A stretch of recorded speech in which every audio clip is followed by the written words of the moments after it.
Yo, what's going on, man? This is the BeBall Jones podcast. I am simply a basketball trainer with a basketball podcast. My goal is to present the game to you from a different angle, educate you with a unique perspective, and also change your mindset along the way.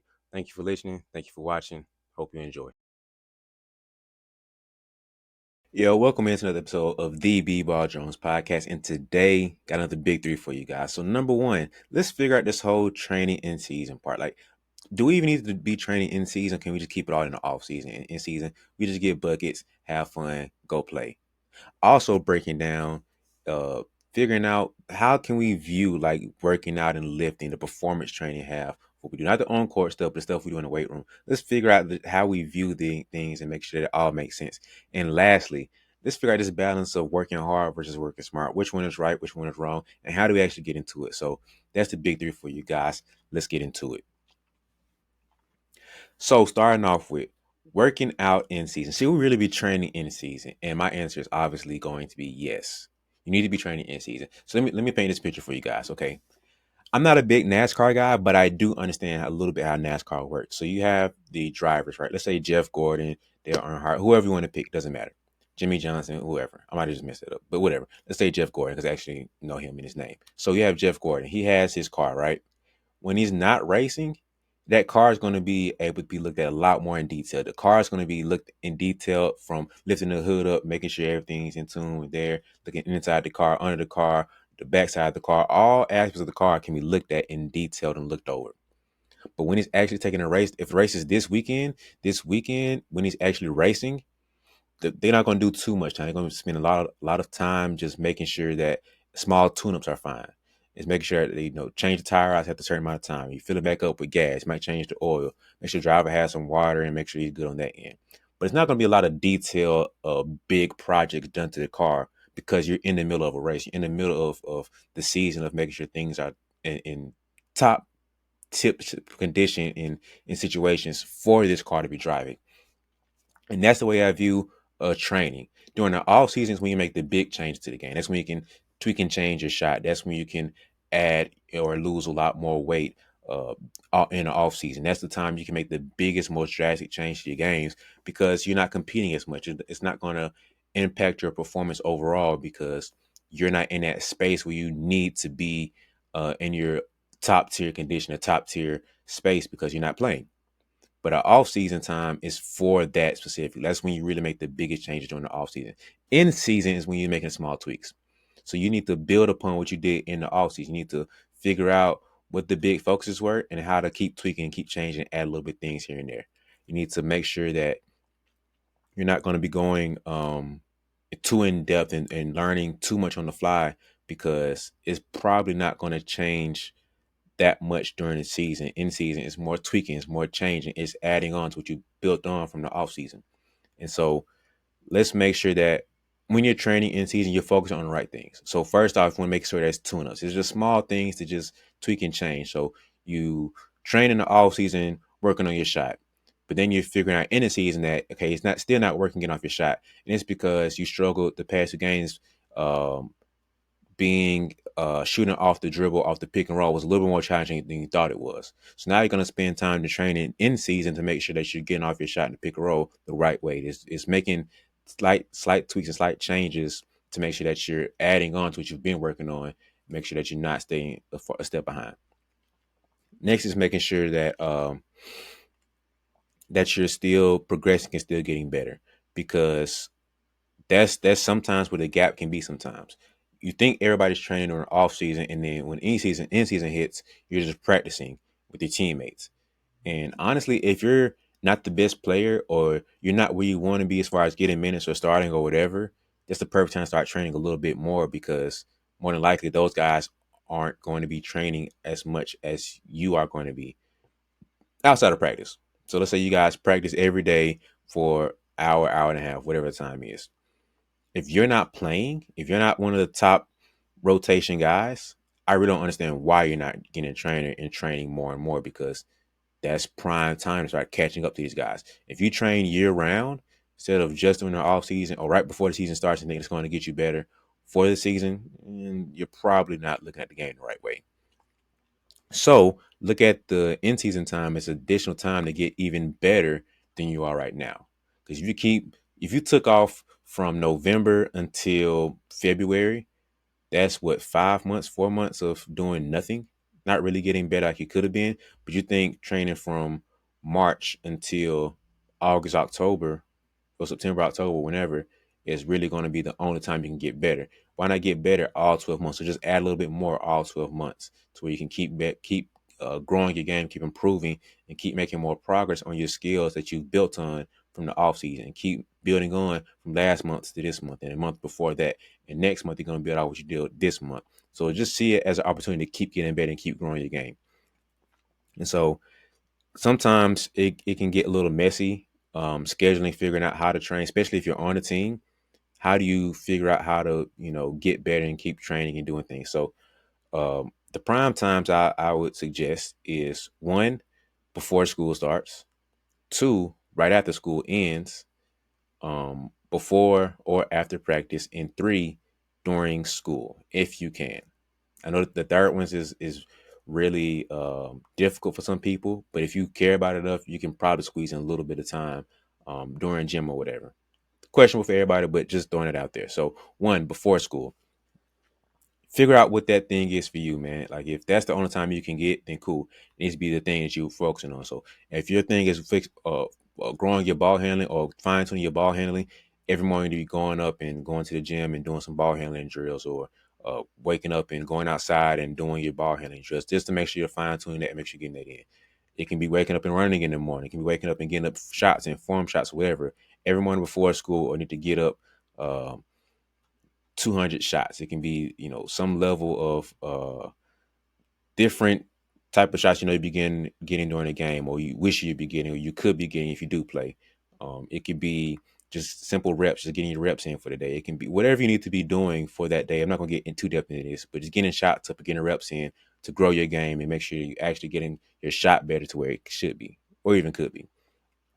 If you're training after school, I suggest you get a little bit in before practice if you can, because I know some schools have situations where you're sharing the gym with these teams and you have gym time limited because of these things. I understand. But if you can, go get some shots in, get whatever in before practice, and get a little bit in after practice. It just shows that you truly care about your craft, especially if you're not playing as much as you want to be. If you're the top tier guy, then maybe you just pick one or the other, or you get in with your trainer, whatever. But if you're not playing or you're not where you want to be, I really don't understand why you're not going to put in that extra effort to get more and get out of your time at that gym than just be goofing off with your friends. I'm not saying you can't do it at all, but it makes more sense to put the quality time into making sure that you're training more and more versus goofing off and only practicing, only getting better or touching the basketball during practice. So try to get it in before and after, especially if you're not at where you want to be in your game. Even if you are where you want to be with your game, why not keep getting better? Why not make that distance between the second guy and you, or the top tier guys that you're in? Try to make that separation from being number two in this group to being number one, and then separate yourself even more. That's how I see it. If you want to get better, that's a thing you can look into before and after practice. During school is probably the most challenging one. If you don't have a gym class, sometimes the gym classes, you have to do things, and I get that. But when I was in high school, you didn't have to do nothing. You just did what you wanted to do, make sure you didn't do anything crazy for however long the time was. So if you can, go to the gym and just get form shots up, go to the side and get ball handling again, lift weights, whatever you need to do, whatever that focus is, try to see if you can squeeze in a couple minutes, a couple reps in of whatever that focus is for you. So make sure when you guys are doing this, you're not wasting time, you're not playing around. I know it's kind of an awkward thing to do because you do want to be with your friends, but if that's a sacrifice you're willing to make, then I'm not here to tell you not to do it. It's just up to you to make that call for your career and for your game of what you want to do. So, but I do suggest that you guys keep training during the season. You don't just drop off your trainer and say, "Well, nice knowing you. I'll see you during the summer again." It's not the best decision to make, because if you're not where you want to be, you're going to maintain with the rest of your team. I tell my players this all the time. If you're putting in the same amount of work as your teammates, then you and your teammates are going to gradually get better within the same space. It's not going to be enough of a gap.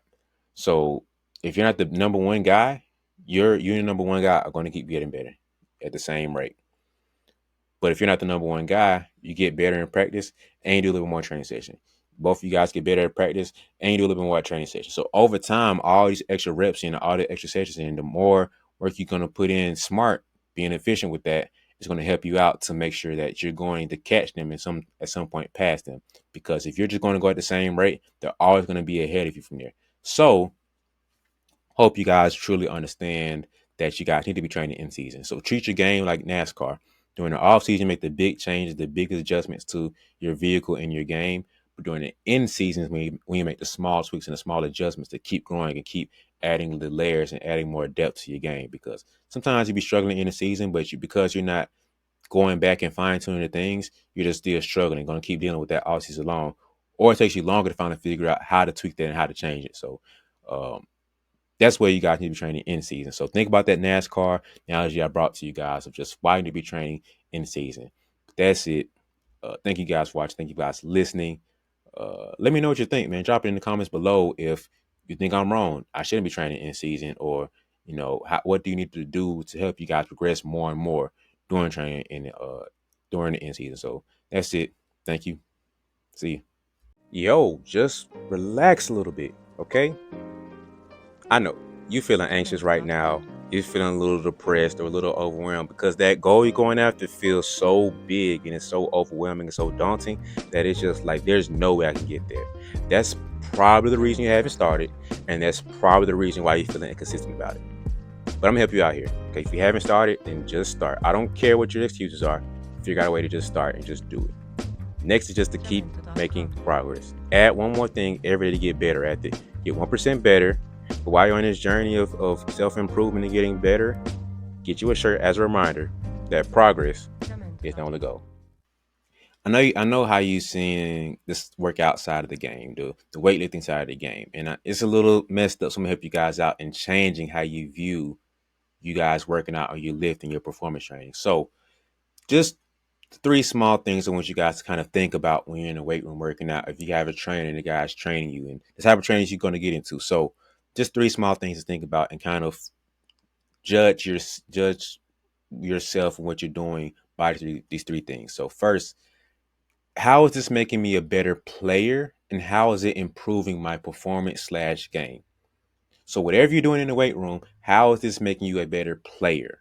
I'm not asking you how it makes you to be a best bodybuilder. I'm not asking you how it makes you look better. I'm not asking you how it makes you get girls. I'm asking you how does this make you a better player? If it's not helping you become more mobile to help you get in certain positions to increase your uh, durability, to make you stronger, to make you more physical, to make you better in your vertical jump, or to increase your speed or deceleration, whatever it is, it needs to add to your actual basketball game. It needs to add to your actual health as a human being and as an athlete. It needs to help you become a better and more elite performer and add to your basketball game. All the other things that come along with it should be side benefits or like a add on. But the initial meat and potatoes of it, the core of it, should make you a better basketball player. Squatting 500 pounds at the end of the day, if you're a football player, yeah, it adds to your game because X, Y, and Z. But as a basketball player, is that really going to be the most impactful thing to move the needle to make you that much better? Can you get your vertical jump better different ways? So I'm just want you guys to think about that. How is this making me a better player? How is this improving my performance? Next, I want you guys to think about: am I training to be better at the skill of lifting? Because maybe you don't need to be this bodybuilder type, because there's a level of human building and then athlete building. Let's kind of change the view of our lifts to be better at the skill of lifting. Not saying you have to master each squat or master each each exercise, but within you lifting, let's make sure that I'm thinking this as practice. I'm thinking about this as getting better at this workout or at this movement, because it takes away some of the thought of I need to lift 500 pounds. If you view this thing as, if you view each rep and each time you get into the gym as me practicing on this thing, it helps a little bit with you overall becoming a better athlete because you become a better human being because you're a human being first and an athlete second. So all the other stuff that comes along with squatting X amount of weight and deadlifting X amount of weight or benching X amount of weight is fine, but you become a little bit more intentional about your lifting because you'll give up a good form or a healthy form if you can squat the extra 45s on each side, but you're sacrificing good quality reps because you want to force the Instagram moment of squatting X amount of weight. So let's get better at the skill of performing these lifts because you performing these lifts better can transition to making you a better athlete because it makes you a better human being. So get away from the mindset that I have to lift X amount of weight or two times my body weight. And then if you're lifting this weight and it's making you possibly be in position to get hurt because your form is terrible, now you're putting yourself at risk to get hurt, which is going to obviously decrease your game because if you get hurt, you can't play. It's kind of how it works, you know. We're not robots to where we can have an injury, go get cleaned up tomorrow, and we're back in the game for the night. So think about it as a skill of lifting. You want to treat each rep and treat each exercise as another day of practice, another day of training to get better at this lift. Because getting better at this lift will make me a better mover and a healthier player to make me increase my game. You feel me? Go back to the root of am I becoming a better player? Next, I want you guys to think about maybe it's not the most important thing to lift heavy, but I think we have to get more into the mindset of being able to be more resilient to injuries or be more resilient to making this be better for recovery. So I keep bringing up squats and benching because that's the main thing guys love to do. But it's okay to not bench X amount of weight and X amount of numbers every single day. Maybe we need to just view it as maybe this exercise is more boring and not as fun, not as sexy to do, but it's making me a better athlete because it's making me more resilient to not get injured. Or it's making to where I can play longer and play longer into the game and longer to the season and longer to my overall careers, the more years I can play. And it's helping me recover better from the injuries I might have. So doing something like a wall sit is very boring, very tedious, but it's something that can help you out in your game because it makes your tendons and your quads a little bit stronger to where one, as a human being, you're not gonna be sitting in the back of the car, sitting in class with your knees hurting as much.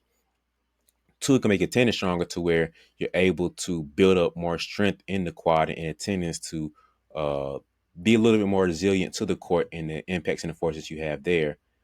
But then number three, like I just said before, is making your game better because now you're a better player because your body's healthier and you're a better human being, and that's going to prevent certain injuries, certain issues you could have because now you're a little bit stronger to resist the injuries. So you guys need to think about your lifting from these three aspects because it makes you the whole point of performance lifting is to perform. Performance lifting is part of the game. So if you're not going to increase your game and one aspect or one level of it, you probably should not be doing that, guys. I'm not saying that all the way across the board. There are always exceptions to every rule. So I'm not going to tell you guys across the board, but just consider these three things when you're going through your workout. So I'm not saying you need to get into the weight room and lift, but I do want to be aware of the benefits that you're probably missing out on when it comes to these things. So if you're not in the weight room, I suggest you do it. And when you do, these are things you want to consider and think about. And if you are in a weight room and you have a trainer or whatever, just kind of ask them like, hey, why are we doing this? What sense does this make to make me do better and do these things? And is this going to be something that I can getting better at this lifting or getting better at doing this exercise more regularly? Is that going to increase my performance, make me a better player? And so if you can't sit down and comfortably say yes, it's going to make me a better player, improve my game, you might need to stop doing it, and you might need to reconsider the exercises that you're doing. Not stop getting to the weight room, but can reconsider what you're doing in the weight room. So um, just make sure that you guys are doing what you can do to improve your game and improve your overall experience of being an athlete, because you don't want to look back over your career and say, man, I wish I would have taken the weight room more seriously because it would have increased my game a little bit more and made me a better more resilient player. I know it's famous to know that AI said he lift weights because that jump was heavy, and the whole thing about KD not lifting and still being a great hooper. He still works out. He's still in the weight room doing something. He's not. If you look at him, his rookie year to hit where he is now, the guy put on some little bit of weight, a little bit more muscle. He's a little bit. He's filling out the jersey a little bit more. He's filling out his uniforms a little bit more because he's put on some level of muscle. He's definitely still Slim Reaper, but he's not LeBron James. He still has a he made progress in the weight room to make sure that it improves his game. Anthony Davis put on a little bit more weight. Brandon Ingram put on a little bit more weight. I'm not saying you guys have to be Steph Curry. Bro, his stories are crazy about what he does in the weight room, but he's not out here trying to lift the whole weight room and doing crazy stuff. He just wants to make sure he's a better player to make sure he can play longer, play better, and improve the on-court performance because that's what matters the most. So just think, I want you guys to think these through and question yourself a little bit when you're seeing these drills and seeing these exercises and stuff, and just make sure that you and your trainer are have an understanding when it comes to working out in the weight room. So just think these three things through and make sure that you have a better understanding of what's going on in the weight room. But if you guys have any questions for me, put in the comments below. Let me help you guys out to make sure that you have a better understanding about performance training, about performance lifting. But that's it. Thank you. Appreciate you.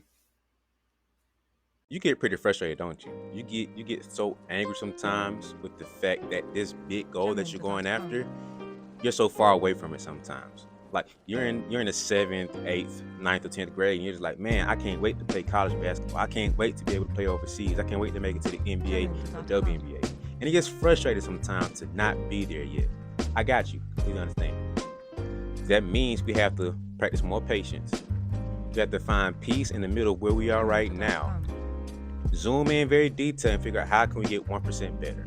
How can we make progress right now where we at? All right. So take this marathon journey that we're on and zoom down to make it a daily sprint to go wherever you're going after. But while you're sprinting every day, copy you a t-shirt, get you one of these shirts as a reminder that progress is the only goal. Work hard or work smart. Work smart or work hard. Oh, you guys are lazy. You guys just want to sit here and just think all day, and you just want to sit back in your little calculators and your little desk and just type away trying to work smart. Or you guys are just beast. You guys just go out there and work hard, run into a brick wall because you're not sitting down and thinking and analyzing it, making sure that you just want to run into a wall. It doesn't matter, but the door's right there. If you guys took a breath and just looked up for a second, the door's like right there. I respect that you want to work hard and run through a wall, but the door is right there. And so you have this balance of one half saying you need to work hard and just run your head into a brick wall and just work. Then you have the other side saying you need to sit back and analyze, measure twice, cut once, blah, blah, blah. You don't need to work so hard, just work smart. You need to do all this leg work and all these things. You just need to work smart. I know you guys waiting to give my answer, and it's very simple. It's very, very simple. The answer is both. And the answer is also, it depends. There are times and seasons where you need to have a blend of both. There are times where you need to work smart, and then in season where you need to work hard. But I want you guys to think about this: where if you get caught up in do I need to work smart or work hard, it's fine. Let me just give you guys think about this. One, work to get better, work to improve. You also need to work to get the job done. Okay. The job's not done, the job's not finished, just keep working.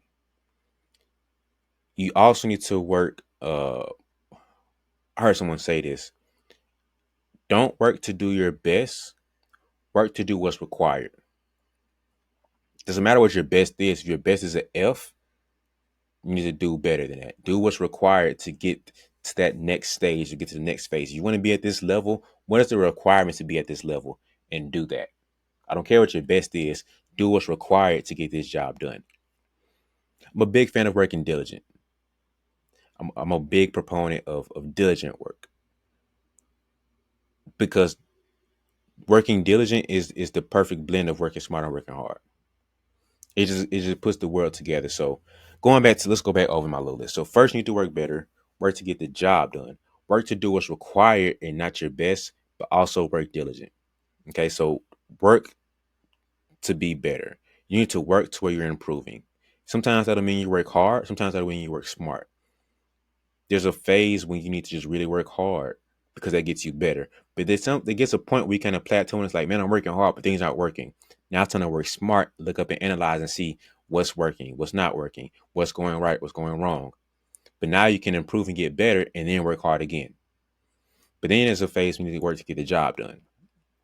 Sometimes getting that job done means staying up late nights. Sometimes getting the job done means getting up a little bit earlier. Sometimes getting the job done requires you to work harder. But sometimes getting the job done means you sit back and think.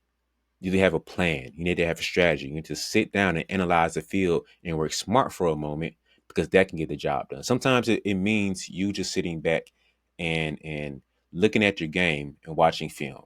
Sometimes it means sitting back and not doing the full out games all the time, just playing all the time. Sometimes it means just sitting back and doing form shots. Sometimes it means taking a step back and just whatever boring exercise that you don't like to do. It might mean you have to do that and work smart and do more of those things.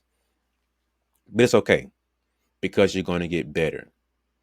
But you need to also work to get the job done. So if getting the job done just means running your head through a brick wall to get this wall completely ran down, hey, you might have to do it. If getting the job done to become a better hooper means you need to take a little extra 5 minutes or 10 minutes, whatever, after practice to get the job done of getting your reps in, that means you gotta do it. Sometimes you need to say, I need to become a better shooter, and that means getting up 200 makes every single day. Gotta do it. So work to get better, work to get the job done. And there's a threshold you need to be at to be qualified to be the type of player and do this type of things. But you need to meet these requirements. So as a great player, there are certain things that you have to do. It's not a suggestion. It's not a, well, if you guys do it, it's a good chance. No, no, no. That's like the mandatory level of things that need to be done to be at this level of player. So if you want to make varsity, there's a certain level. Let's just imagine you have to put in 5,000 reps, 5,000 shots to be at this caliber of varsity player. Not just playing on varsity, because that's your play. That means you're playing your best. But to be acquired at this level of varsity players, this varsity teams, you have to put in this amount of reps. Are you going to say, well, I'm on varsity, so that's good enough? Or to say, man, I need to be this level of elite player, this tier, this caliber of elite player. This is what's required. Okay, let's put the work in now. It means working smart and working hard. So you might have to sit down and analyze. Okay, I need to get 5,000 reps in. Okay, how can I break this down? If I got up 200 shots it makes a day, what is that? How long did it take me to sit down and look at making the 5,000 I need to make? So you might just break down off of that. Working smart is sitting down, making a plan, and analyzing how can I do this thing. Working hard is not actually just doing it. And then they work in tandem because that's what diligent work is. Diligent work is measuring twice, cutting once, but also waking up, being disciplined, being consistent, and doing that every single day, every single time, and being on point with it. So they work together. You have working hard and you have working smart. They blend together. It's a perfect marriage. But I want you guys to have a little bit of both. There's seasons of both. So there's seasons where you start off working really, really hard. Like I said, before you hit a plateau, you need to work smart to figure out what's going wrong. And that's how I view things initially. When you have a figuring out of whether work hard or work smart, just work hard. Just work hard. The first stage is working hard because, in my opinion, you have to earn working smart. You have to earn the right to be a smart worker. And when I say that, I mean that sometimes you need to just bust your butt and work hard because you don't really understand what you're getting into because you're sitting back trying to analyze from the outside looking in or from what other people told you because now you're kind of taking a zoomed out look, but you know for yourself what needs to be better and what needs to be improved, what needs to be tweaked because you're in the middle of it doing this thing. So you know that all the experts and all the coaches and all these trainers say you need to do this, this, and this. But now you're in it and it's like, well, that's not what I need to work on. I need to work on doing this over here. But you have to work hard to get into that, to earn the right to work smart now, to say, this is what works for me. This is what doesn't work for me. You have a better view now for yourself and for your game to say, well, I know they said do this move here, but it doesn't work for me right here because my forward is like this. When I'm in a situation, I get double teamed. I always miss this type of shot. So I need to change it and do this over here. But you don't get that point without working hard to just bust your butt to get there. So work hard at first, take a breather, realize what's not working and what is working. Now you can work smart to go work hard again and hammer in that lane and hammer to go to that zone even more. So you start off working very hard, just bust your butt, go get your head in the into the water, go 10 feet deep if you need to. Then you need to take a breath and look up and look around and say, okay, I got here. Waste a lot of energy getting here. So let me zoom out a little bit, get back on shore, get back on the sidelines, work smart to see what I did wrong. Well, instead of doing this paddle, I can do this paddle. Maybe I can use a floaty. Maybe I can use this little thing over here, this toy, this machine to get it back out there. Man, I worked and put up 500 shots, but nothing was going right. Well, let me go sit back and look at the film now and say, oh, this is why my shot was going bad because of this, this, and this. Or I got to train now, so now I can work with him or her and say I need to fix this about my shot. So work hard, get the 500 reps in, take a second and analyze the makes and misses, why you made and miss, how you made and miss. Now go back in, get back into it again. Now you can work hard and say, okay, I missed by doing X, Y, and Z. Let's stop doing this and start doing this. Now I can improve my shot and go back to working hard again.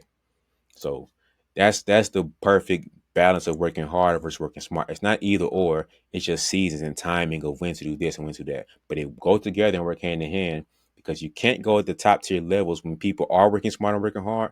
But you're sitting here at the bottom level debating: do I work hard or do I work smart? Should I work smart or should I work hard? Well, I'm on the hard working side or I'm the smart working side. When it actually goes together, it just doesn't make sense to not do both. So that's the change your viewpoint of working hard versus working smart. There are seasons of one or the other. There are seasons of doing both, but you need to have a good blend, a good partnership of doing both. But that's it, guys. That's it for you guys. I'm done.